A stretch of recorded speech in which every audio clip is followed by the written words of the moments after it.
শুভ সকাল বন্ধুরা, আসসালামু আলাইকুম। আমি ঢাকা থেকে চলে এসেছি আমার গ্রামে এবং বাড়িতে। দেখতে পাচ্ছেন যে আমার পিছনে বিশাল যে নদীটা, এই নদীটার নাম হচ্ছে মধুমতি নদী। এবং এই নদী যখন পানি থাকে না তখন কিন্তু দেখে বোঝারই উপায় নেই যে এই নদীটা এত ভয়ঙ্কর, এত পানি হয়, এত স্রোত হয়। এই নদী যখনই বর্ষা মৌসুম আসে তখনই তার রূপ বদলে ফেলে, রূপ চেঞ্জ হয়ে সে একটি ভয়ঙ্কর নদী হিসাবে রূপ ধারণ করে। এবং ভয়ঙ্কর এই কারণেই বলতেছি যে এই নদীটা আসলে পানি এবং স্রোত হলে প্রচুর পরিমাণ ভাঙে। এই যে আমি কিন্তু এখন ভাঙনের পাশে দাঁড়িয়ে আছি। আবার যখন পানি থাকে না তখন কিন্তু একে মনে হয় যে একটি খাল। এই নদী যে এত পরিমাণ ভাঙে এবং এত স্রোত, এত বড়, এত পানি হয়, সেটা দেখে বোঝার উপায় নেই।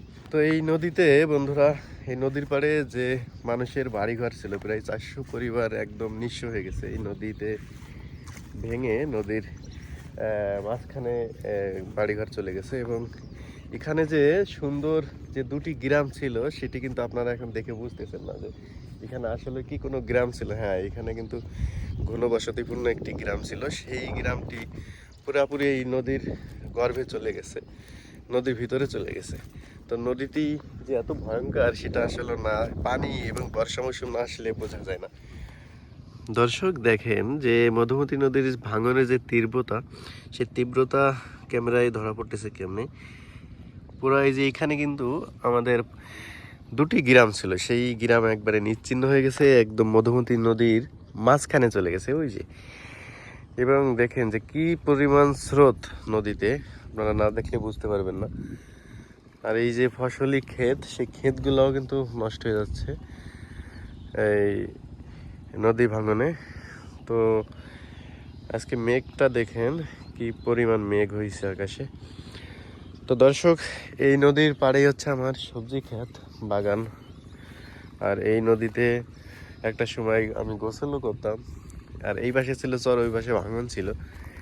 তো নদী পাড়ের মানুষের জীবনযাত্রা আসলে একটু কষ্টের, কারণ নদী যখন ভরে যায় তখন একটু ভয় ভয় থাকে, ভাঙে নদী, ভেঙে বাড়িঘর নিশ্চিহ্ন হয়ে যায়।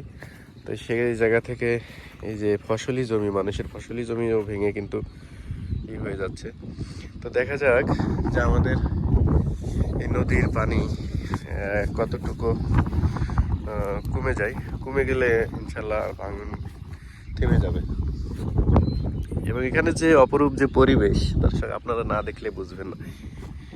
মেঘ ভেদ করে যে রোদটা আমাদের শরীরে এসে পড়েছে সেটা কিন্তু অনেক তীব্র।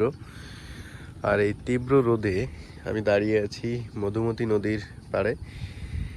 নদীর যে চিত্রটি দেখতে পাচ্ছেন সেটি কিন্তু এখন ক্যামেরায় দেখে মনে হচ্ছে যে খুবই রোমান্টিক এবং সুন্দর দৃশ্য।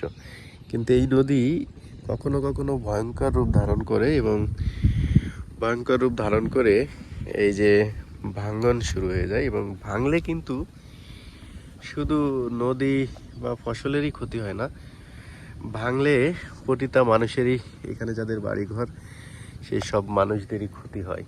তো যদি একটা কথায় আছে, ভেঙে না যায় বা বাড়িঘরকে উঠিয়ে নিয়ে যায় কিংবা পুড়ে যায়, জায়গাটা কিন্তু থেকে যায়।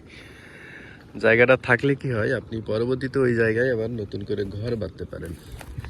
কিন্তু নদীতে যদি আপনার জায়গাটা একবারে ভেঙে নদীর মাঝখানে চলে যায় তাহলে কিন্তু আপনি ওই জায়গাতে আর কখনোই ঘর বাড়ি বাঁধতে পারবেন না, যতক্ষণ না ওই নদীতে না শুকিয়ে এবং নদীর ওই জমিটা না ওঠে।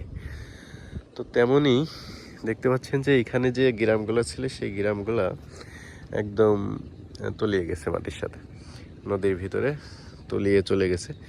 সেগুলো আপনাদেরকে দেখালাম দর্শক।